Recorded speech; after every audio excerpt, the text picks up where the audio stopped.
오늘 여기 함께 나눌 말씀의 제목은 아버지께로 돌아가는 야곱, 이런 제목 가지고 함께 말씀을 나누려고 합니다. 저는 야곱을 보면서 그런 생각을 좀 해서, 왜 야곱이 고향에 돌아가고 싶은 마음이 없었을까? 아니면 피치 못할 사정 때문에 고향에 돌아가지 못했을까? 이런 생각을 좀 가지고 왔어요. 사실 그 야곱이 예서의 미움을 받아서 아버지와 어머니 품을 떠나가지고 자기 삼촌 집에 왔단 말이죠. 외삼촌 집이죠. 그 외삼촌 집에 온 지 이제 20년이 된 것입니다. 20년 동안 돌아갈 수 있는 기회가 정말 없었을까?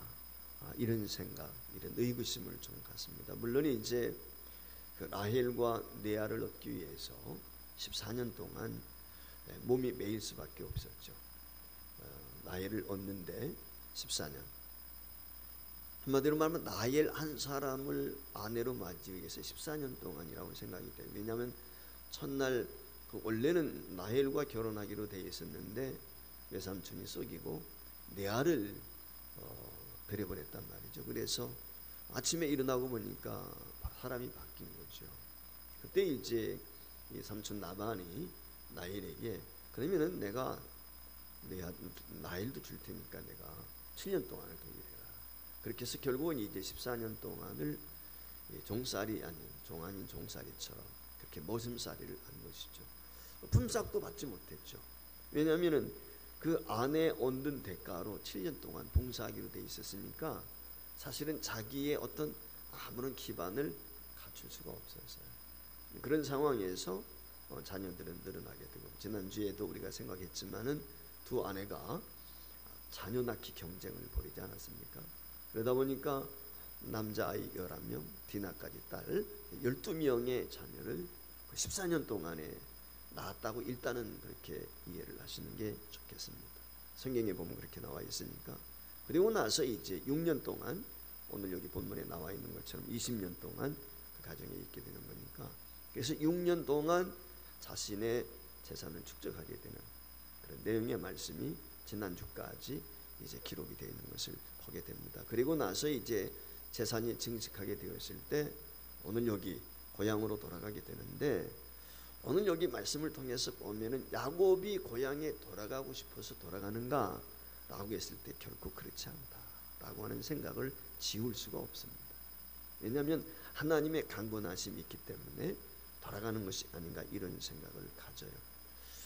왜 그런 생각을 갖게 되냐면, 물론 야곱도 고향으로 돌아가고 싶은 생각은 많이 있었을 거예요. 그런데 창세기 25장에 보면은 야곱이 고향을 떠나게 될 때 어머니가 하시는 말씀이 뭐냐면은, 야곱에게 그런 이야기를 하죠.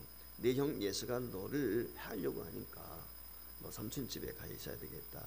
그런 이야기를 하면서 내가 너한테 기별을 보내가지고 내 형 예서가 너에 대한 미움이 어느 정도 가라앉게 되면 그때 내가 사람을 보내서 너를 고향으로 돌아오게 하겠다. 이렇게 약속을 하거든요. 그랬는데 그 중간에 보면은 그와 같은 누가 왕래했다는 그런 내용의 말씀은 기록이 되어 있지 않습니다. 그런데 한 가지 이제 우리가 이해해야 될 것이 있는데, 35장에 가게 되면은 야곱이 고향으로 돌아가다가 드보라라고 하는 리브가의 유모가 죽습니다. 그러니까 야곱의 어머니가 리브가잖아요. 근데 리브가에게 유모가 있었단 말이죠. 유모라고 하는 말은 원래 이제 바단 아람 삼촌 집에 살고 있던 사람인데, 그때 시집 올 때 리브가에게 따라서 같이 왔어요. 유모라고 하는 것은 젖먹여서 키우는 사람이니까, 젖이 난다고 하는 말은 이미 결혼한 사람이겠죠. 자녀를 낳은 경험이 있는 것이죠. 자녀를 낳지 않은 사람은 젖이 날 수가 없으니까. 그러니까 리브가의 유모라고 하는 말의 의미는 리브가보다 적어도 20세 이상, 뭐 15살이나 옛날엔 일찍 결혼했다고 볼 때 15살 이상 20세 적어도 나이가 많다, 그렇게 이야기할 수가 있어요. 그런데 그 드보라가 죽는 내용의 말씀, 장사 지내는 말씀은 창세기 35장에 기록이 되어 있는데, 리브가의 죽음에 대해서는 창세기 기록이 없어요. 리브가에 대한 죽음이. 이것도 하나님의 어떻게 보면 참 징계가 아니었을까, 이런 생각이 좀 들어요. 왜냐하면 남편을 속이고 야곱과 작당을 해서 장자의 축복을 가로채 버렸잖아요.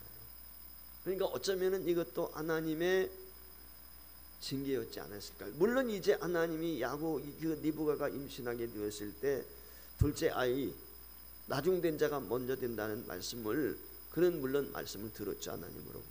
그래서 그 말씀을 실천했다고 이야기하는지 모르겠지만 중요한 건 뭐냐면 그 리브가가 야곱에게 그 축복을 받게 했을 때 정직하지 못했다는 것이죠.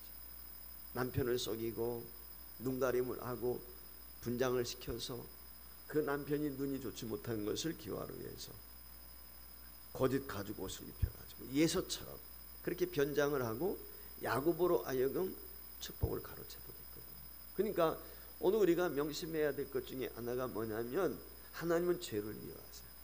그러니까 죄의 삭은 사망인데 대가 지불이 있어요. 믿는 성도라 할지라도 그저 하나님이 지나치지 않아요. 거기에 대한 분명 대가를 지불하게 한다. 그러니까 어쩌면은 이 야곱이 고향에 돌아가고 싶은데 어머니가 기별을 해주기로 했단 말이에요. 네 형 예서가 너에 대한 노가 풀리면 그때 내가 이야기를 할 테니까 고향에 돌아오도록 해라.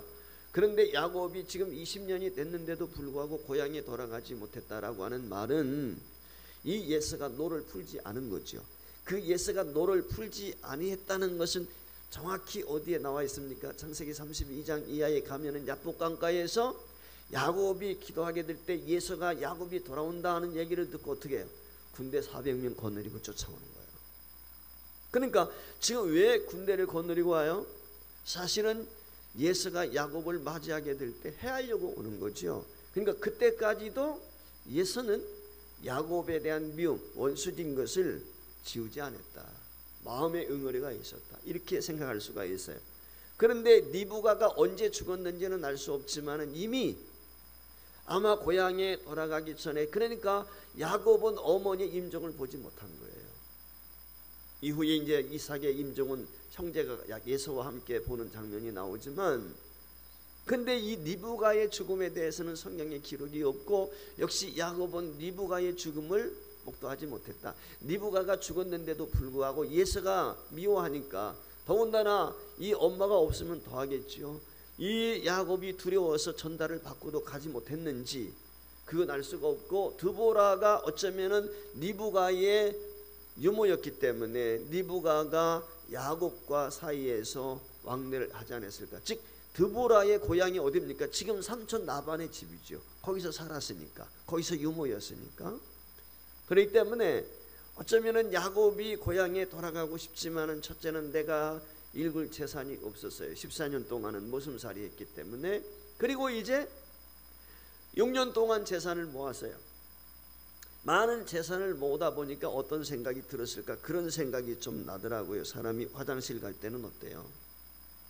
급하면 그렇죠? 근데 나오면 달랐단 말이에요. 사람 심리가 그런 거예요.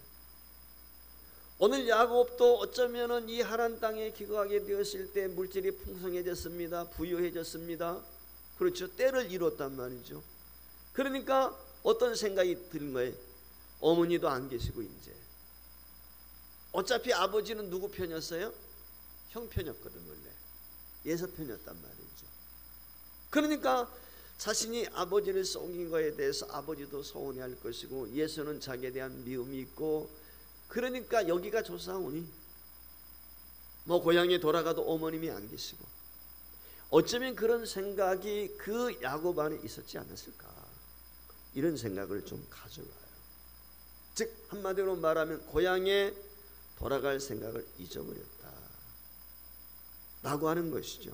특별히 중요한 것 중에 하나가 뭐냐면은 야곱이 많은 부를 축적했어요. 좀 전에 설명을 드린 것처럼 11명의 아들과 딸 디나까지 12명의 자녀를 이뤘단 말이에요. 여러분들 아시는 것처럼 아브라함은 자녀가 몇 명이에요? 물론 이스마엘이 있고 그 후에 다시 있지만은 실상은 사라를 통해서는 한 명밖에 못 낳잖아요. 그의 아버지 야곱도 마찬가지 아들 둘밖에 없어요. 그런데 자신에게는 지금 11명의 아들이 있고 딸까지 엄청난 가문의 번창을 이룬 것이죠. 어디 와서? 하란 땅에 와가지고 이런 가문을 이루게 되었을 때 할아버지나 아버지에 비해서 자기는 참 창대히 되었다. 라고 하는 생각 많이 했을 것입니다. 야곱이 정말 시급하게 생각해야 되는 것은 무엇이냐면 그것은 고향에 돌아가는 거예요. 어떻게든지 하나님이 아브라함을 부르셔서 약속하신 가나안 땅에 돌아가는 것, 그곳에 정착해야 될 사람인데 야곱은 그걸 잊어버리고 세상을 예표한다고 하는 하란 땅에 지금 머물고 있는 것입니다. 여러분, 하란 땅이 어딘 곳입니까? 우상 숭배하는 곳이에요. 아브라함이 그곳을 벗어나왔지 않습니까? 아브라함이 아비 친척집 하란 땅을 다 버려두고 하나님의 지시에 의해서 가나안 땅까지 들어갔단 말이죠. 약속의 자녀가 되기 위해서. 이 야곱도 역시 약속의 자녀 아닙니까? 그 뒤를 이은. 그럼에도 불구하고 여기가 좋사오니 세상에 취해 있는 것입니다. 세상에 번성하고 창백해 되어지고 부흥하니까 거기에 빠져 있는 거예요. 오늘 이 야곱이 고향으로 돌아가는 내용을 보면은 전적으로 하나님이 작정하셨다. 하나님의 계획 속에 있다. 그렇게 우리는 이해할 수가 있어요. 하나님께서 세우신 이 계획을 통해서 야곱이 고향으로 돌아가는 것이 야곱이 주도적인 계획에 의한 것이 아니고 자발적으로 내가 고향으로 이제는 돌아가야 되겠다라고 하는 생각을 가진 게 아니라 하나님께서 야곱으로 하여금 그와 같이 강권하심이 있었다. 한마디로 말하면 그렇게 우리가 이야기할 수가 있을 것 같습니다. 저는 이런 배경을 이해하면서 한 가지 깨닫게 되는 것이 무엇이냐면 인간이 얼마나 연약한 존재인가 라고 하는 걸 다시 한번 깨닫게 돼요. 우리가 하나님 사랑한다고 말합니다. 예수 믿으면서도 하나님이 첫째야, 하나님이 제일이야, 하나님 중심, 말씀 중심 살아야지, 그런 생각을 갖지만 실상은 세상에서 어떻게 합니까? 우리가 부유하게 됩니다. 세상에 물질을 얻고 명예를 얻고 지식을 얻고 지위를 얻게 되면 어떻게 돼요? 까맣게 잊어버려요. 그런 경우가 많단 말이에요. 여기가 좋사오니 그저 안주하려고 하는, 하나님의 말씀 붙들고 사는 게 아니라 세상과 적당히 타협하면서 환경에 따라서 거기에 휩싸여 살 때가 우리에게 많지 않을까. 세상에 집착할 경우가 많지 않은지 그런 생각을 한번 가져봐요.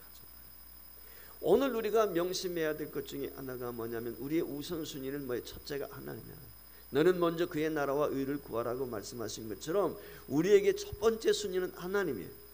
세상이 아닙니다. 물질이 아니에요. 명예가 아니에요. 건강이 아니에요. 제 일은 하나님이지. 이걸 우리가 명심해요. 여러분, 이 땅에서 아무리 부귀영화를 누린다 할지라도 이 땅에서 죽으면 그저 끝이에요. 하나님의 나라에 들어가지 못한다면 그것처럼 억울한 일이 어디 있습니까? 이 땅 길어봤자 100년 200년 산단 말이죠. 그러나 하나님의 나라는 영원한 것입니다. 왜 예수 믿습니까? 이 땅에서 잘 먹고 잘 살기 위한 것이 아니잖아요. 하나님의 나라, 영원한 나라에 들어 영생을 얻는 데 목적이 있는 것이죠. 우리에게 영원한 구원이 없다면 예수 믿는 것이 가장 어리석은 거예요. 그렇지 않습니까? 세상 사람들처럼 우리가 놀기를 마음대로 놉니까? 어울립니까? 뭘 합니까? 못하지요. 그렇다고 하면은 우리가 정말 하나님 믿는 사람으로서 우선순위를 어디에 둬야 되느냐? 하나님의 나라, 하나님의 말씀, 교회 중심, 말씀 중심, 이게 오늘 우리가 가져야 될 자세인 것이죠. 이 야곱이 바단 아람 외삼촌 집에서 안주하려고 합니다. 하나님이 어떻게 하십니까?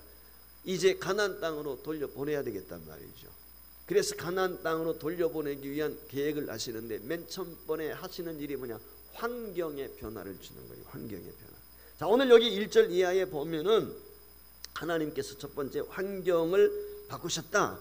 제가 이렇게 첫 번째 제목에 이렇게 소제목을 삼았는데 이유가 뭐냐면은 야곱이 살고 있는 이 땅, 조금 전에 말씀을 드린 것처럼 할아버지 아브라함이 모든 기득권을 버리고서 하나님의 말씀을 따라 약속을 따라서 맨손으로 가나안을 향해 또 갔던 그곳이거든요. 그런데 지금 야곱은 할아버지가 버리고 나온 그 땅에 들어와 가지고 부자가 되었어요. 갑부가 되었어요. 한마디로 말하면. 오늘 여기서 한번 기억해야 될 것이 하나님이 과연 야곱이 아브라함이 모든 기득권을 포기하고 하나님의 말씀을 따라 약속의 땅 가나안까지 왔는데 이 하란 땅에 안주하는 것을 기뻐하셨을까? 결코 그렇지 않죠. 하란 땅은 우상 숭배의 땅이란 말이죠. 하나님이 기뻐할 리가 없어요. 근데 야곱은 지금 이곳에서 자신의 생각대로 외삼촌의 재산을 미천으로 재산을 불려나가고 있는 거죠. 마침내 때를 잃었단 말이죠. 부유케 된 것입니다. 어쩌면 이 야곱이 물질이 없었다면 자기 아버지 집, 자기가 태어난 고향으로 돌아가고 싶은 마음도 있었을 거예요. 그런데 이제 물질의 풍성함을 누리게 된 것입니다. 부자가 되었단 말이죠. 그러다 보니까 이게 집으로 돌아갈 생각을 잊어버린 거예요. 우리가 누가복음에 나오는 탕자의 비유를 통해서 알 수 있지만은 아버지의 재산을 다 허비하게 되었을 때 아버지 집이 생각이 나고 돌아가고 싶은 생각이 났단 말이죠. 근데 야곱은 삼촌 집에서 지금 재산이 자꾸 불어나고 있는 중이에요. 세상 표현으로 말하면 잘 나가는 거예요. 요즘 말하면은 경영하는 사업이 잘 됩니다. 계획대로 척척척 이루어진단 말이죠. 그러니까 신앙이 나태해질 수밖에 없어요. 자기 아버지 고향 까마득히 잊어버리고서. 여러분 한번 생각해 보세요. 지금 4명의 아내가 있는데 4명의 아내들은 사실 가나안 땅에 대해서 전혀 알지 못해요. 12명의 자녀들이 가나안 땅에 전혀 알지 못해요. 미지의 세계입니다. 아마 야곱이 그곳에 가자고 해도 그들이 반대하실 수도 있어요. 여기 좋지 않습니까? 우리 친정 아버지도 있고 오빠도 있고 오라비도 있고 여기 친척들도 여기가 좋은데 왜 굳이 그 낯선 곳에 곧 가야 됩니까? 거기 형제들도 없고. 아마 이런 이야기들도 얼마든지 나왔으리라고 생각합니다. 그러니까 하나님께서 이 풍성한 야곱의 가정을 보면서 하나님이 작정하신 것이 있어요. 그것이 무엇입니까? 주변 환경을 바꾸는 것입니다. 이 메소포타미아 문물에 젖어 있다. 지금 20년 동안 이 야곱이 하란 땅에 살면서 그가 20년 동안 어디에 젖어 사는 겁니까? 메소포타미아. 이 하란 땅에 그 생활 풍습을 본받고 어떻게 보면 메소포타미아화 되어 가는 거죠. 지금 자녀들, 아내들은 다 그곳에서 자란 사람들이기 때문에 그곳에 익숙하지요. 그렇지 않습니까? 그 문화에 익숙합니다. 우상 숭배하는 것도 그렇고. 하지만 가나안 땅은 전혀 다른 것이죠. 우리가 오늘 여기 본문 말씀에 보면 38절에 야곱은 가나안 떠나온 지 20년이 되었다고 분명히 이야기하고 있어요. 그리고 20년 동안 한 번도 고향에 가본 적이 없다. 자신의 고향에 대한 기억을 갖고 있을 뿐이지 자신들이나 아내들은 고향에 대해서 전혀 아는 것이 없습니다. 그렇기 때문에 그들은 야곱과는 달리 어쩌면 야곱의 고향에 가고 싶은 생각이 눈꼽만큼도 없을 수 있어요. 그 4명의 아내들은 그곳에 아무 일가 친척도 없는데 외가 쪽으로는 아무도 없는 거잖아요. 사실은 리브가도 죽었다고 하면은 리브가가 어떻게 보면은 나이나 내 아이에게는 고모가 되는 것이죠. 근데 그 고모도 세상을 떠났다고 이야기하면 아무도 아는 사람이 없는 거예요. 그러니까 여기가 좋은 거죠. 돌아갈 생각을 하지 않아요. 이때 하나님이 사용하신 방법이 바로 주변 환경을 바꾸시는. 그게 무엇입니까? 야곱 주변에 어떤 일이 일어나게 되죠? 야곱의 재산이 증가하면서 야곱의 재산이 번창하면서 라반과 그의 아들들의 야곱을 바라보는 눈초리가 달라지는 거예요. 레아와 라헬의 어쩌면은 동생들이겠죠. 그러니까 야곱으로 보면 처남들이죠. 그 처남들이 딱 어느 순간 보니까 야곱이 재산이 점점 늘어나는 거예요. 그러면서 자기 아버지의 재산은 늘지를 않아요. 우리가 잘 아는 것처럼 지난 30장에서부터 나옵니다만 아롱진 것, 얼룩무늬 있는 것 이건 야곱의 것 아닙니까? 근데 태어난 것들마다 얼룩 졌고 아롱 졌고 점박이고 이렇게 됐단 말이죠. 그러면서 야곱의 재산은 기하급수적으로 늘어나는데 자기 아버지는 보니까 자기 아버지의 재산은 누구예요? 자기들 거지요. 근데 자기들 재산을 보니까 재산이 늘질 않아요.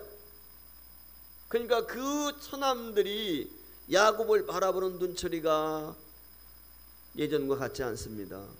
시기 질투하는 마음, 심지어는 살인기까지 어쩌면은 눈에 품고 있었는지 모르겠어요. 그리고 이 아버지에게 이야기합니다. 아버지 보세요, 매형이 아버지 재산 다 가져가잖아요. 아마 그런 얘기 했을 것 같아요. 그러니까 환경이 달라져 버렸어요. 오늘 여기 1절 이하에도 나와 있습니다마는 그 야곱의 처갓집의 형제들이 야곱에 대한 태도가 달라졌다. 하나님께서는 환경을 변화시키는, 그래서 고향 생각이 나게 만드는 거예요. 하나님은요, 애굽에서 출애굽할 때도 마찬가지죠. 요셉을 통해서 70여 명이 애굽으로 이주해 갔는데 400여 년이 지났는데도 고향 땅 나오려고, 물론 하나님의 약속이 있었지만 나오려고 하지 않아요. 그 고향 애굽에서 출애굽하게 될 때 하나님이 출애굽기 3장의 말씀에 보면은 맨 처음에 하시는 것이 무엇입니까? 그들로 하여금 고통을 받게 하는, 요셉을 알지 못했던 바른 식속스 왕조가 일어서면서 이 유대인들의 핍박이 심한 거예요. 그러니까 그들의 핍박이 심하다 보니까 이제는 고향 아브라함에게 약속하셨던 가나안 땅을 생각하게 되는 것이고, 그 환경을 통해서 그들이 하나님 앞에 부르게 되었을 때 모세를 통해서 그들을 구출해야 되는 것이죠. 이게 하나님의 작전입니다. 오늘 우리 믿는 성도들에게도 마찬가지죠. 우리 믿는 성도들이 세상적으로 잘 나갑니다. 건강합니다. 평안합니다. 신앙생활이 나태해집니다. 과거처럼 열심 내지 못합니다. 충성하지 못합니다. 헌신이 도가 떨어졌어요. 신앙의 질이 떨어졌어요. 하나님이 사용하시는 반복 중에 하나가 바로 그거예요. 우리 삶의 환경에 어려움을 주시는 거예요. 바람이 불게 하는 거예요. 풍랑이 불게 하는 것입니다. 신앙생활 내가 오래 했는데 왜 이와 같은 어려움이 오지? 왜 풍랑이 오지? 환란이 오지? 이유가 있죠. 하나님이 다루시는 거예요. 즉 내가 하나님 앞에 더 열심히 내야 되는데, 헌신해야 되는데, 깨어 기도해야 되는데, 말씀대로 순종하며 살아야 되는데, 봉사해야 되는데 그렇지 못하게 될 때 하나님께서 세상에 빠져있는 나를 다루시는 방법 중에 하나가 무엇이냐? 주변의 환경에 바람이 불게 하는 거예요. 때는 가족 중에 누가 병이 든다든지, 하는 사업이 어려워진다든지, 누군가 사람을 통해서 괴로움이 온다든지, 이와 같은 것들을 통해서 우리로 하여금 돌이키게 하는 거죠. 이게 하나님의 방법 중에 하나예요. 여러분 오늘 여기 성경 본문 2절과 5절 말씀에 보면은 야곱이 자기 아내들에게 왜 고향으로 돌아가야 되는지 그것을 설명하면서 하는 이야기 가운데 이런 말이 전과 같지 아니하더라. 장인어른이 날 대하는 태도가 달라. 처남들이 날 대하는 태도가 달라. 전과 같지 않아. 좋은 눈초리로 보는 게 아니야. 시기 질투가 가득해. 내가 보유하게 되니까 내가 자신들의 재산을 탈취한 것처럼 그렇게 나를 이상한 눈초리로 보고 있다니까 라고 지금 이야기하고 있는 거예요. 그러니까 하나님께서 야곱으로 하여금 고향에 돌아가도록 하기 위해서 첫 번째 하시는 행동이 무엇입니까? 환경의 변화를 주시는 거예요. 그러니까 우리가 신앙생활 하게 될 때 혹시라도 내가 열심히 내야 되는데, 내가 더 열심히 헌신해야 되는데, 충성해야 되는데 그렇지 못할 때 이런 환경의 변화가 있다고 하면 이것은 하나님이 나를 돌이키게 하시기 위한 하나의 섭리구나, 계획이시구나. 이걸 빨리 깨닫는 게 복이죠. 얻어 터져가지고 돌이키는 것보다. 그렇지 않겠어요? 이게 첫 번째. 두 번째 어떻게 합니까? 하나님은 그것 가지고는 아니죠. 두 번째는 뭐래요? 직접 지시하시는 거예요. 너 고향 땅으로 돌아가라. 오늘 여기 말씀에 보면 그랬어요. 환경을 바꿔서 야곱이 있어야 될 곳이 여기가 아닌 것을 하나님께서 깨닫게 하시고, 이제는 3절 말씀에 보면은 여호와께서 야곱에게 이르시되 내 조상의 땅 내 족속에게 돌아가라. 내가 너와 함께 있으리라 하신지라. 그랬어요. 야곱은 하나님의 말씀을 직접 듣고 나서 아내들에게 이제 고향으로 갈 것을 설명을 합니다. 아내들 다 불러놓지요. 왜 아내들을 불러놓고 하나님의 말씀에 대해서 설명을 합니까? 그들로 하여금 변명하지 못하도록, 핑계하지 못하도록 하기 위한 것이죠.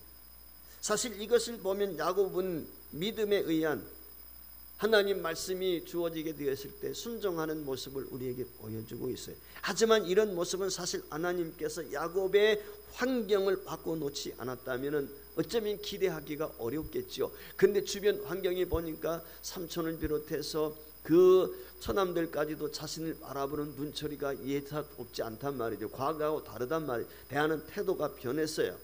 그 모습을 보면서 마음의 두려움도 있었겠죠. 섬뜩함도 있었겠죠. 혹시라도 나를 해하는 것은 아닐까, 이런 생각을 가지고 있었는데 하나님께서 친히 말씀하시는 거예요.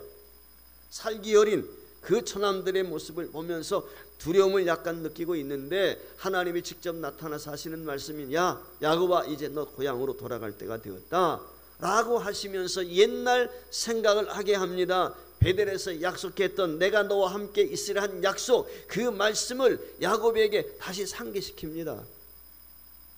사실 야곱이 고향으로 돌아가는 거 두려움이 있죠. 예수에 대한 두려움, 야복강가에서 시행하는 모습을 우리가 보면 잘 알 수 있지 않습니까? 두려움이 아직 있단 말이에요. 그럼에도 불구하고 이곳에서 내가 개죽음을 하면 안 되지, 지금까지 모은 재산 내가 다 뺏기면 안 되지, 이 마음이 간절한 거죠. 그래서 하나님의 말씀이 주어지게 되었을 때 그는 순종하기로 약속을 하죠. 그리고 야곱은 이 사실을 아내들을 모아놓고 다 설명을 합니다. 첫 번째가 뭐예요? 장인 안색이 좀 달라졌어. 아내들에게 이야기하는 거예요. 당신들의 아버지 안색이 달라졌어. 나를 보는 태도가 달라. 예전 같지 않아. 사실은 예전은 어땠어요? 14년 동안 종살이 할 때는 야곱한테 잘해줘야 됐죠. 왜냐하면 큰 일꾼이니까. 실제적으로 야곱이 와가지고 자신의 재산이 많이 늘었단 말이에요. 그러니까 야곱에게 잘해줘야 된단 말이죠. 언제든지 도망간다고 하면, 고향으로 가겠다면 큰 일꾼을 잃어버리는 거 아니겠어요? 그러니까 야곱한테 잘해줬거든요. 근데 지금은 상황이 반대가 돼서 역전이 돼버렸어요. 야곱의 재산은 점점 늘어나는데 자기 재산은 제자리 걸음하고 있는 거예요. 그러니까 시선이 곱지 않아요. 안색이 안 좋아요. 거기다 대고 처남들까지도 어떻습니까? 장인어른한테 매형이 우리 아버지 재산 다 뺏어가, 그러면서 곱지 않은 눈으로 바라고 있단 말이죠. 그것을 의식한 야곱이 자기 아버지가 자기에게, 즉 그 아내들의 아버지가 자기에게 어떻게 대우했는지를 설명을 합니다. 먼저 6절 7절 말씀에 보면은 본문에 이렇게 이야기, 그대들도 알거니와 내가 힘을 다하여 그대들의 아버지를 속였거늘 그대들의 아버지가 나를 속여 품삯을 10번이나 변경했다. 오늘 10번을 변경했다는 이 말에, 열이란 말은 만수잖아요. 만수. 꼭 10번을 변경했다는 얘기보다도 그만큼 야곱을 지배하게, 야곱에게 돈을 주지 않고 세경을 주지 않고 대가를 지불하지 않으려고 했던 야비한 이 라반의 모습을 우리에게 보여주고 있는 것이죠. 그래서 야곱과 라반 사이에 약조를 맺게 돼요. 어떤 약조를 맺습니까? 점 있는 거, 아롱진 거, 새콤한 거, 이런 것들은 야곱이 갖는 거죠. 근데 성경에 보면은 뭐라고 8절이 기록이 되냐면 이렇게 그가 이르기를 점 있는 것이 내 싹이 되리라 하면 온 양떼에 낳은 것이 점 있는 것이요, 또 얼룩무늬 있는 것이 내 싹이 되리라 하면 온 양떼에 낳은 것이 얼룩무늬 있는 것이. 이 말의 의미는 뭐냐면 맨 처음에 그런 거예요. 야, 너 점 있는 거 나면 그건 내 거야. 그랬더니 이 야곱이 양을 치는데 라반의 양들 가운데 새롭게 태어나는 것들이 다 점박이가 되는 거예요. 그러니까 삼촌이 가만히 보니까 점박이들이 많이 태어나거든. 반대로 아롱진 것은 어쩌다 한 번씩 있는 거야. 그러니까 삼촌이 야곱한테 안 되겠다, 아롱진 것으로 하자, 바꾼 거예요. 그래가지고 아롱진 것, 알겠습니다. 야곱이 순수하게, 그래서 아롱진 것은 내 것으로, 그 외의 것은 삼촌 것, 점박이가 되었던 하얀 것이 되었던 그건 삼촌 것으로 한 거예요. 그랬더니 이번에는 어떻게 돼요? 그 삼촌과 약속을 하고 났더니 태어난 것들마다 다 점박이가 되는 거예요. 그때마다 또 바꾸는 거예요. 장인이. 그걸 아내들도 다 봤단 말이죠. 딸들이 다 본 거예요. 그러면서 하는 말이 안색이 전과 같지 않다. 그러면서 또 하나, 아내들에게 자신으로 돌아가야 될 이유, 환경이 장인 어른이라든지 처남들이라든지 환경이 그렇지만 두 번째는 하나님이 내게 말씀하셨다. 아마 이런 환경의 변화, 장인이나 처남들의 안색의 변화가 없이, 야곱을 대하는 태도의 변화가 없이 내가 하나님 말씀을 들었어, 하나님이 내게 이렇게 말씀했어 라고 이야기했다면 아마 아내들이 반대하실 수 있을 거예요. 근데 하나님은 그 아내들로 하여금 야곱의 말에 이의를 제기할 수 없도록 환경을 먼저 변화시켜 놓으신 거야. 그리고는 하나님이 직접 야곱에 말씀하시고 야곱이 아내들에게 그것을 설명을 하죠. 그러면서 언제나 나와 함께 하셨던 하나님, 그 하나님에 대해서 야곱은 당신들의 아버지와는 다른 분이야. 그분은 언제나 나와 함께 하셨어. 즉 신실하신 하나님. 반대로 삼촌, 아내들의 아버지는 어떤 분이 신뢰할 수 없는 분, 불법을 자행하는 분, 약속했지만 변개하고. 그러나 하나님은 신실하시다. 그 하나님이 내게 나타나셔서 말씀하셨다. 오늘 여기 9절 말씀에 보면 라반은 수도 없이 자신을 속여서 품삯을 변형시켜 변개했지만은 그런 와중에도 하나님은 그대들의 아버지의 짐승을 빼앗아 내게 주셨다. 그렇게 아버지의 재산, 즉 당신들의 아버지의 재산을 내게 주셨다는 거예요. 뺏어서 주셨다. 라반이 주고 싶어 준 것이 아니라는 거예요. 하나님이 강제해서 야곱의 것 되게 하셨다. 그렇게 지금 말씀합니다. 그러면서 13절에 지금 이곳을 떠나서 내 출생지로 돌아가라. 내게 하나님이 말씀하셨다. 그걸 전하고 있는 거죠. 야곱의 이와 같은 설득에 의해서 14절에 나와 있는 것처럼 아내들이 동의하게 되죠. 레아와 라헬이 동의하게 되죠. 또 아내는 자신들의 아버지가 행한 일들을 직접 눈으로 봤기 때문에 야곱의 말에 전적으로 동의를 합니다. 그리고 하나님이 당신에게 이르신 일을 다 준행하라. 결국 두 아내의 전적인 동의로 인해서 이제 야곱은 힘을 얻고 아버지가 계시는 고향 땅으로 돌아가게 되는 것입니다. 이것이 몇 년 만에? 무려 20년 만에 고향으로 돌아가는 거죠. 비록 늦었지만 만약에 이곳 하란에서 사는 야곱을 그냥 방치해 놓았다면 언제까지 고향에 돌아가지 않고 살는지 예측할 수가 없죠. 그런데 하나님께서 적극적으로 개입하셔서 야곱을 아버지의 땅으로 갈 수 있게 하셨습니다. 이것이 큰 은혜다. 돌이키는 것이 은혜다. 이걸 우리가 깨닫게 됩니다. 우리가 교회에 나옵니다. 또 육신의 생각에 빠져 있다가 믿음으로 돌아오는 모든 일들이 다 하나님의 강권하십니다. 하는 걸 우리가 기억했으면 좋겠습니다. 나는 지금 어떤 상태에 있는가? 하나님과 가까이 하기보다는 육신의 일들이 급해서 하나님의 일을 멀리하고 예배를 등한히 하고 기도 생활을 등한히 하고 말씀 생활을 등한히 하고 교회를 섬기고 봉사하는 것에 대해서 게으름과 나태에 빠져 있지는 않는지, 아버지가 우리 만물을 창조하신 분이라고 하면 아버지와 떨어져 있는 그 아들이 가장 시급해야 될 것이 무엇이겠습니까? 돌아서는 거죠. 하나님의 기업을 우리가 유업으로 받기 위해서는 돌이키는 것입니다. 돌아가야 되는 것입니다. 하나님과 가까이 있지 않다면 우리가 돌이켜야 돼요. 코로나19 이건 어쩌면 우리에게 세상을 향했던 우리의 생각과 우리 삶의 목표와 우리의 계획들을 수정하게 하십니다. 다시 한번 우리 자신을 돌아보고 아버지께로 돌이키게 하는 그런 이면에 어떤 하나님의 섭리와 뜻은 계시지 않는지 요즘엔 저는 그런 생각을 가져보게 됩니다. 내가 있는 자리에서 나는 돌이켜야 될 자인지 아니면은 그 자리에 머물러 있어야 될 자리인지 우리 스스로 돌아보면서 하나님 앞에 돌아서는 것이 복 받는 길이고 그것이 사는 길이라는 것을 우리가 기억했으면 좋겠습니다.